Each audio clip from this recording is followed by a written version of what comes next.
नमस्कार. आज आपण एक कथा ऐकणार आहोत. भिवू नकोस, मी तुझ्या पाठीशी आहे, असं म्हणणाऱ्या स्वामी समर्थांची ही कथा. ते सदैव त्यांच्या भक्तांची पाठराखण करत असतात. ही घटना आहे अनिकेत देसाई यांची. अनिकेतचा ट्रान्सपोर्टचा व्यवसाय होता. व्यवसायानिमित्त त्याला रात्री अपरात्री प्रवास करावा लागे. अनिकेत स्वामींचा भक्त होता, पण तो चमत्कारांवर विश्वास ठेवणारा नव्हता. त्याच्यासाठी कष्ट हेच सर्वस्व होतं. ती पावसाळ्याची रात्र होती. अनिकेत आपल्या नवीन स्कॉर्पिओने पुण्याहून कल्याणला चालला होता. रस्ता माळशेज घाटातून जात होता. रात्रीचे 2 वाजले होते. पाऊस इतका भयानक होता की वायपर चालू असूनही समोरचं काही दिसत नव्हतं. घाटात दाट धुकं पसरलं होतं. एका अवघड वळणावर अचानक अनिकेतच्या गाडीचे स्टिअरिंग जाम झाले. गाडी नियंत्रणाबाहेर गेली आणि सरळ रस्ता सोडून दरीच्या दिशेनं घसरली. अनिकेतनं जोरात ब्रेक मारला. गाडी थांबली, पण ती अशा अवस्थेत थांबली होती की पुढची दोन्ही चाकं हवेत होती आणि खाली 1000 फूट खोल दरी. गाडीचं इंजिन बंद पडलं. अनिकेतचा श्वास अडकला. त्याला कळलं की जर त्याने गाडीतून हलायचा प्रयत्न केला तर गाडी समतोल गमावेल आणि सरळ दरीत कोसळेल. बाहेर मिट्ट काळोख, सोसाट्याचा वारा आणि पाऊस. मदतीला कुणीच नव्हतं. मोबाईलला रेंज नव्हती. मृत्यू त्याच्या समोर उभा होता. 10 मिनिटं गेली. अनिकेत देवाचा धावा करू लागला. स्वामी, स्वामी, काय चूक झाली माझी? मला वाचवा. तेवढ्यात गाडीच्या मागच्या काचेवर कुणीतरी टकटक केलं. टक टक टक. अनिकेतनं आरशात पाहिलं. इतक्या रात्री या घनदाट जंगलात आणि पावसात बाहेर एक वृद्ध माणूस उभा होता. त्या माणसानं खिडकीतून इशारा केला. घाबरू नकोस, हँडब्रेक खाली कर आणि गाडी रिव्हर्स घे.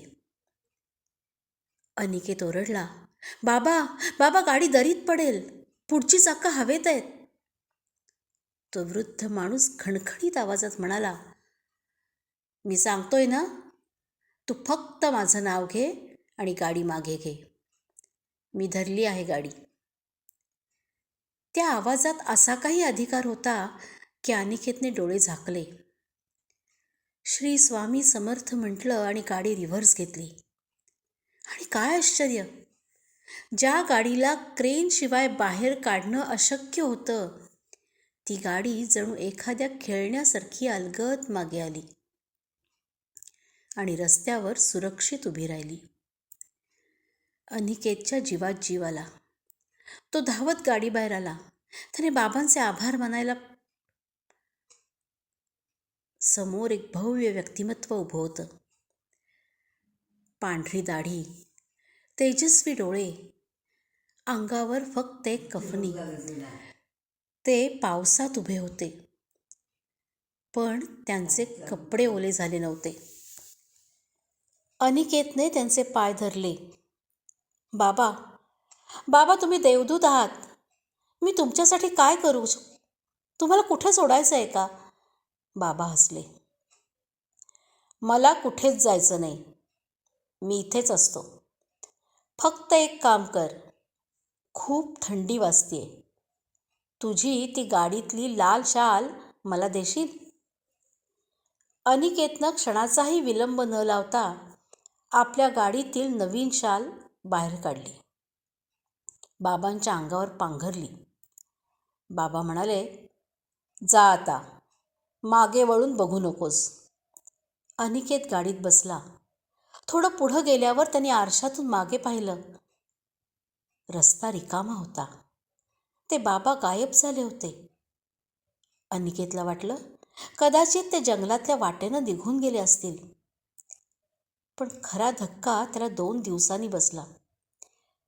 या घटनेनंतर अनिकेत दर्शनासाठी अक्कलकोटला गेला. त्याने मठात प्रवेश केला. गाभाऱ्यात स्वामींच्या मूर्तीसमोर नतमस्तक झाला. जेव्हा त्याने मान वर केली आणि स्वामींच्या मूर्तीकडे पाहिलं, तेव्हा त्याच्या पायाखालची जमीनच सरकली. त्याला दरदरून घाम फुटला. स्वामींच्या मूर्तीला पुजाऱ्यांनी जी शाल नेसवली होती, ती तीच लाल शाल होती, जी अनिकेतनं 2 रात्रींपूर्वी माळशेज घाटात त्या वृद्ध बाबांना दिली होती. अगदी तीच डिझाईन, तोच रंग. अनिकेतने धावत जाऊन पुजाऱ्यांना विचारलं, गुरुजी, गुरुजी, ही शाल कुठून आली? पुजारी म्हणाले, अहो काय सांगू, परवा रात्री एक चमत्कार झाला. सकाळी आम्ही गाभारा उघडला तेव्हा स्वामींच्या अंगावर ही शाल होती. रात्री तर आम्ही साधी वस्त्र नेसवली होती. मठाची कडी कुलपे बंद असताना ही शाल आत आली कशी हे कोणालाच कळलं नाही.